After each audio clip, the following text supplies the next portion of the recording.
ओम नमः शिवाय। हर हर महादेव। आप सभी का आपके अपने YouTube चैनल आत्म प्रेमी पर हार्दिक स्वागत है। आज से आप सभी इस चैनल पर शिव पुराण की महाकथाएं सुनेंगे।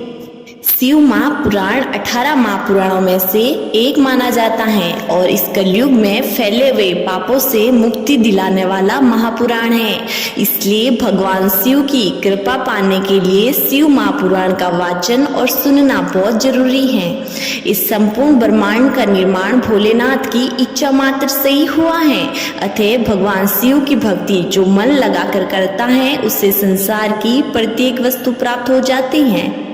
जो भी भोलेनाथ का भक्त सच्चे मन से प्रत्येक दिन शिव पुराण का वाचन करता है या उसे सुनता है तो भोलेनाथ उसकी सभी मनोकामनाएं जल्दी पूरी करते हैं और उस पर सदैव अपनी कृपा बनाए रखते हैं।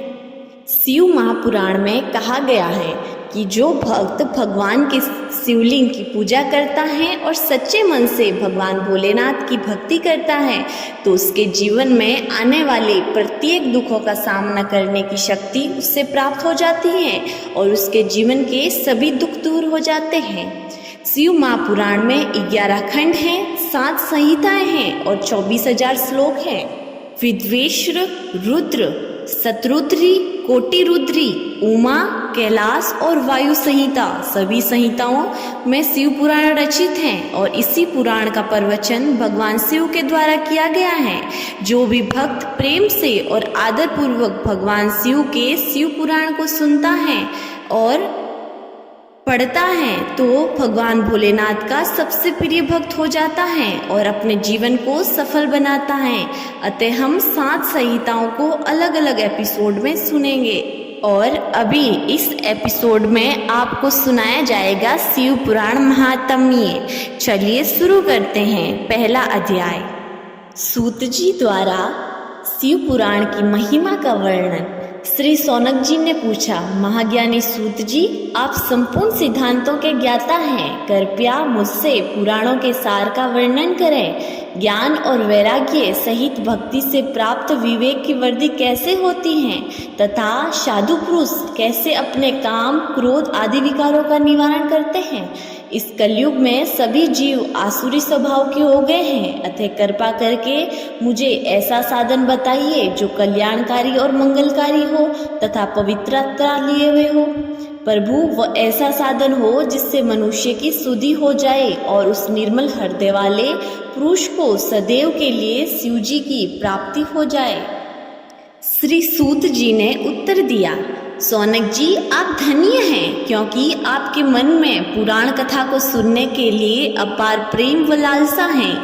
इसलिए मैं तुम्हें परम उत्तम शास्त्र की कथा सुनाता हूँ। वत्स, संपूर्ण सिद्धांत से संपन्न, भक्ति को बढ़ाने वाला तथा शिव जी को संतुष्ट करने वाला अमृत के समान दिव्य शास्त्र है शिव पुराण। इसका पूर्व काल में शिव जी ने ही प्रवचन किया था। गुरुदेव व्यास ने सनत कुमार मुनि का उपदेश पाकर आदर पूर्ण इस पुराण की रचना की। ये पुराण कलयुग में मनुष्यों के हित का परम साधन है। शिव पुराण परम उत्तम शास्त्र हैं। इस पृथ्वी लोक में सभी मनुष्यों को भगवान शिव के विशाल स्वरूप को समझना चाहिए। इसे पढ़ना और सुनना सर्व साधन है। ये मनोवांछित फलों को देने वाला है। इससे मनुष्य निष्पाप हो जाता है तथा इस लोक में सभी सुखों का उपभोग करके अंत में शिव लोक को प्राप्त करता है। शिव पुराण में 24,000 श्लोक हैं जिसमें 7 संहिताएं हैं। शिव पुराण परम ब्रह्म परमात्मा के समान गति प्रदान करने वाला है। मनुष्य को पूरी भक्ति एवं संयम पूर्ण इसे सुनना चाहिए। जो मनुष्य प्रेम पूर्वक नित्य इसको बाजता है या इसका पाठ करता है वह निसंदेह पुण्य आत्मा है। भगवान शिव उस विद्वान पुरुष पर प्रसन्न होकर उसे अपना धाम प्रदान करते हैं। प्रतिदिन आदर पूर्वक शिव पुराण का पूजन करने वाले मनुष्य संसार में संपूर्ण भोगों को भोग कर भगवान शिव के पद को प्राप्त करते हैं और वे सदा सुखी रहते हैं। शिव पुराण में भगवान शिव का सर्वस्व है। इस लोक और परम लोक में सुख की प्राप्ति के लिए आदरपूर्वक इसका सेवन करना चाहिए। ये निर्मल शिव पुराण धर्म, अर्थ, काम और मोक्ष रूप चारों पुरुषार्थों को देने वाला है, अतः प्रेम पूर्वक इसे सुनना और पढ़ना चाहिए। दूसरा अध्याय, देवराज को शिवलोक की प्राप्ति और चंचुला का संसार से वैराग्य। श्री सौनक जी ने कहा, आप धन्य हैं सूत जी, आप परमात्र तत्व के ज्ञाता हैं। आपने हम पर कृपा करके हमें ये अद्भुत और दिव्य कथा सुनाई। भूतल पर इस कथा के समान कल्याण का कोई साधन नहीं है। आपकी कृपा से यह बात हमने समझ ली है।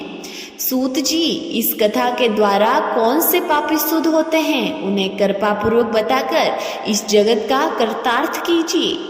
सूत जी बोले, मुनि, जो मनुष्य पाप, दुराचार तथा काम, क्रोध, मद, लोभ में निरंतर डूबे रहते हैं, वे भी शिव पुराण पढ़ने अथवा सुनने से शुद्ध हो जाते हैं तथा उनके पापों का पूर्णतया नाश हो जाता है। इस विषय में तुम्हें मैं एक कथा सुनाता हूँ। देवराज ब्राह्मण की कथा। बहुत पहले की बात है कि रातों के नगर में देवराज नाम का एक ब्राह्मण रहता था। वह ज्ञान से दुर्लभ, गरीब, रस बेचने वाला तथा वैदिक धर्म से विमुख था। वह स्नान संध्या नहीं करता तथा उसमें वैश्यवृत्ति बढ़ती जा रही थी। वह भक्तों को ठगता था, उनसे अनेक मनुष्यों को मारकर उन सब का धन हड़प लिया था। उस पापी ने थोड़ा सा भी धन धर्म के काम में नहीं लगाया। वह वैश्यगामी तथा आचार भ्रष्ट था। एक दिन वह घूमता हुआ देवयोग से प्रतिष्ठानपुर यानी झूसी प्रयाग जा पहुंचा। वहां उसने एक शिवालय देखा जहां बहुत से साधु महात्मा एकत्र हुए थे। देवराज वहीं ठहर गया। वहां रात में उसे जवर आ गया और वह बड़ी पीड़ा होने लगी। वहीं पर एक ब्राह्मण देवता शिव पुराण की कथा सुना रहे थे। जवर में पड़ा देवराज भी ब्राह्मण के मुख से शिव कथा को निरंतर सुनता रहा। एक मास बाद देवराज जवर से पीड़ित अवस्था में चल बसा। यमराज के दूत उसे बांधकर यमपुरी ले गए। तभी वहां शिवलोक से भगवान शिव के पार्षद गण आ गए। वे कर्पूर के समान उज्ज्वल थे। उनके हाथ में त्रिशूल, संपूर्ण शरीर पर भस्म और गले में रुद्राक्ष की माला उनके शरीर की शोभा बढ़ा रही थी। उन्होंने यमराज के दूतों को मार पीट कर देवराज को यमदूतों के चंगुल से छुड़ा लिया और वे उसे अद्भुत विमान में बिठाकर जब कैलाश पर्वत ले जाने लगे तो यमपुरी में कोलाहल मच गया, जिसे सुनकर यमराज अपने भवन से बाहर आए। साक्षात रुद्रों के समान प्रतीत होने वाले इन दूतों का धर्मराज ने विधि पूर्वक पूजन कर ज्ञान दृष्टि से सारा मामला जान लिया। उन्होंने भय के कारण भगवान शिव के दूतों से कोई बात नहीं पूछी। तत्पश्चात शिवदूत देवराज को लेकर कैलाश चले गए और वहां पहुंचकर उन्होंने ब्राह्मण को करुणावतार भगवान शिव के हाथों में सौंप दिया। सौनक जी ने कहा, महाभाग सूत जी, आप सर्वज्ञ हैं। आपके कृपा प्रसाद से मैं कृतार्थ हुआ। इस इतिहास को सुनकर मेरा मन आनंदित हो गया। अतः भगवान शिव में प्रेम बढ़ाने वाली दूसरी कथा भी सुनाइए। तीसरा अध्याय, बिंदुक ब्राह्मण की कथा। श्री सूत जी बोले, सौनक जी सुनो, मैं तुम्हारे सामने एक अन्य गोपनीय कथा का वर्णन करूंगा, क्योंकि तुम शिव भक्तों में अग्रगण्य व वेदांतों में श्रेष्ठ हो। समुद्र के निकट प्रदेश में वास्कल नामक गांव है, जहाँ वैदिक धर्म से विमुख महापापी मनुष्य रहते हैं। वे सभी दुष्ट हैं एवं उनका मन दूषित विषय भोगों में लगा रहता है। वे देवताओं एवं भाग्य पर विश्वास नहीं करते। वे सभी कुटिल वर्दी वाले हैं, किसानी करते हैं और विभिन्न प्रकार के अस्त्र शस्त्र रखते हैं। वे व्यभिचारी हैं। वे इस बात से पूर्ण अनजान हैं कि ज्ञान, वैराग्य तथा सद्धर्म ही मनुष्य के लिए परम पुरुषार्थ हैं। वे सभी पशु बुद्धि हैं। अन्य समुदाय के लोग भी उन्हीं की तरह बुरे विचार रखने वाले धर्म से विमुख हैं। वे नित्य कुकर्म में लगे रहते हैं एवं सदा विषय भोगों में डूबे रहते हैं। वहाँ की स्त्रियां भी बुरे स्वभाव की, स्वेच्छारिणी, पाप में डूबी, कुटिल सोच वाली और व्यभिचारिणी हैं। वे सभी सद्व्यवहार तथा सदाचार से सर्वथा शून्य हैं। वहाँ सिर्फ दुष्टों का निवास है। वास्कल नामक गांव में बिंदुक नाम का एक ब्राह्मण रहता था। वह अधर्मी, दुरात्मा एवं महापापी था। उसकी स्त्री बहुत सुंदर थी। उसका नाम चंचुला था। वह सदा उत्तम धर्म का पालन करती थी, परंतु बिंदुक वैश्यगामी था। इस तरह कुकर्म करते हुए बहुत समय व्यतीत हो गया। उसकी स्त्री काम से पीड़ित होने पर भी, सर्वनाश के भय से कलेश सहकर भी काफी समय तक धर्म से भ्रष्ट नहीं हुई, परंतु आगे चलकर वह भी अपने दुराचारी पति के आचरण से प्रभावित होकर दुराचारिणी और अपने धर्म से विमुख हो गई।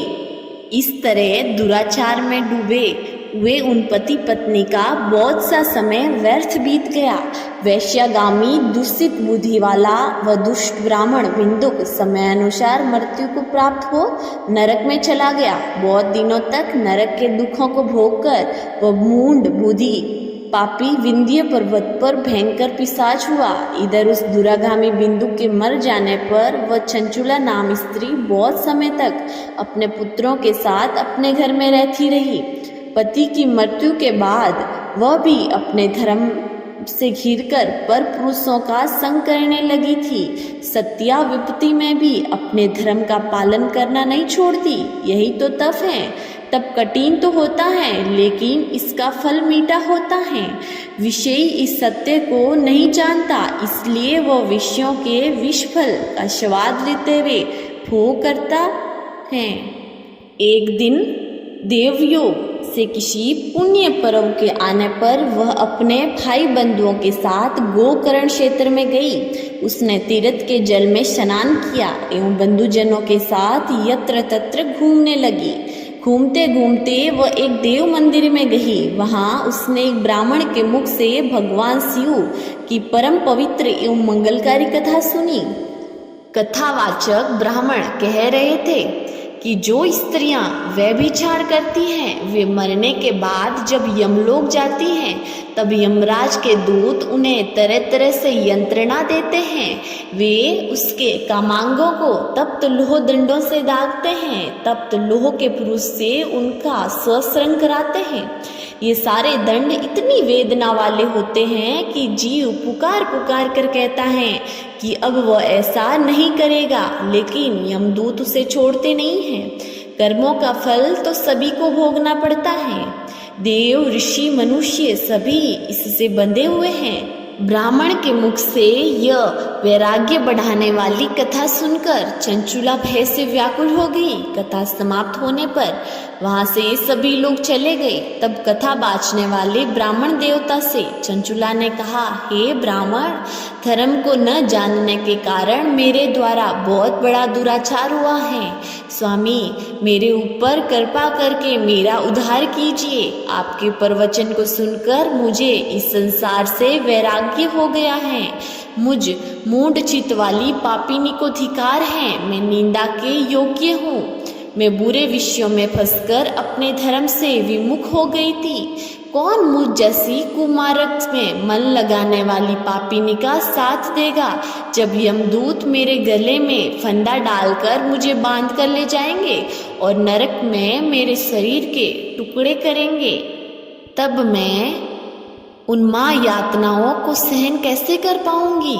मैं सब प्रकार से नष्ट हो गई हूँ, क्योंकि अभी तक मैं हर तरह से पाप में डूबी रही। हे ब्राह्मण, आप मेरे गुरु हैं, आप ही मेरे माता पिता हैं। मैं आपकी शरण में आई हूँ। मुझ अबला का अब आप ही उद्धार कीजिए। सूत जी कहते हैं, सौनक, इस प्रकार विलाप करती हुई चंचुला ब्राह्मण देवता के चरणों में गिर पड़ी। तब ब्राह्मण ने उसे कृपापूर्वक उठाया। चौथा अध्याय। चंचुला की शिव कथा सुनने में रुचि और शिवलोक गमन। ब्राह्मण बोले, नारी तुम सौभाग्यशाली हो जो भगवान शंकर की कृपा से तुमने वैराग्यपूर्ण शिव पुराण की कथा सुनकर समय से अपनी गलती का एहसास कर लिया है। तुम डरो मत और भगवान शिव की शरण में जाओ।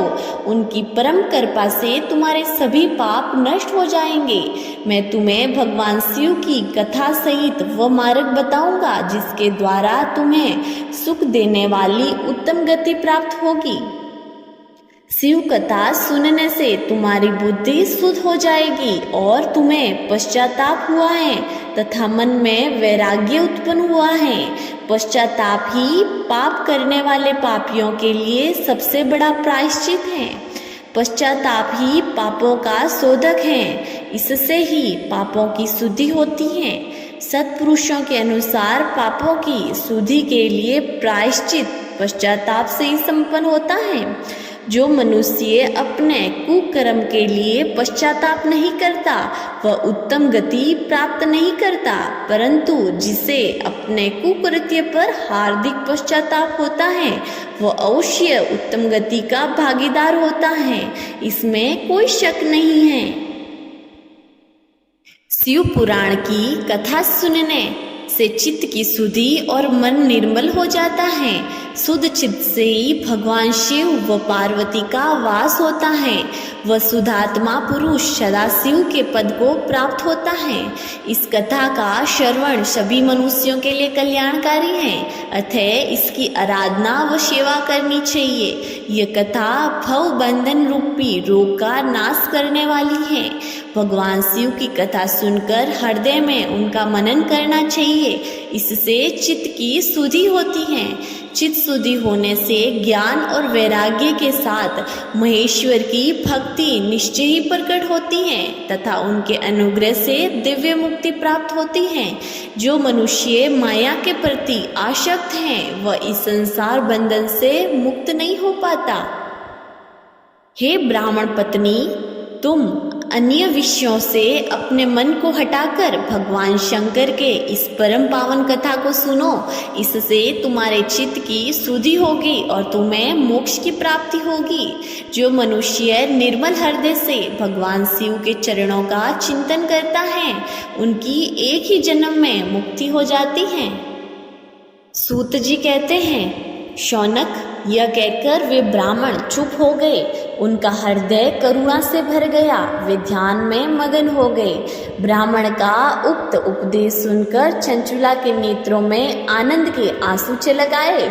वह हर्ष भरे हृदय से ब्राह्मण देवता के चरणों में गिर गई और हाथ जोड़कर बोली, मैं कृतार्थ हो गई। हे ब्राह्मण, शिव भक्तों में श्रेष्ठ स्वामीन, आप धन्य हैं। आप परमार्थदर्शी हैं और सदा परोपकार में लगे रहते हैं। साधो, मैं नरक के समुद्र में घिर रही हूँ, कृपा कर मेरा उद्धार कीजिए। जिस पौराणिक व अमृत समान सुंदर शिव पुराण कथा की बात आपने की उसे सुनकर मेरा मन वैराग्य उत्पन्न हुआ है। उस अमृतमयी शिव पुराण कथा को सुनने के लिए मेरे मन में बड़ी श्रद्धा हो रही है। कृपया आप मुझे उसे सुनाइए।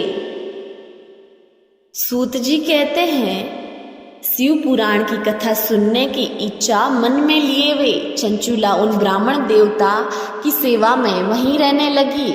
उस गोकर्ण नामक महाक्षेत्र में उन ब्राह्मण देवता के मुख से चंचुला शिव पुराण की भक्ति, ज्ञान और वैराग्य बढ़ाने वाली और मुक्ति देने वाली परम उत्तम कथा सुनकर कृतार्थ हुई।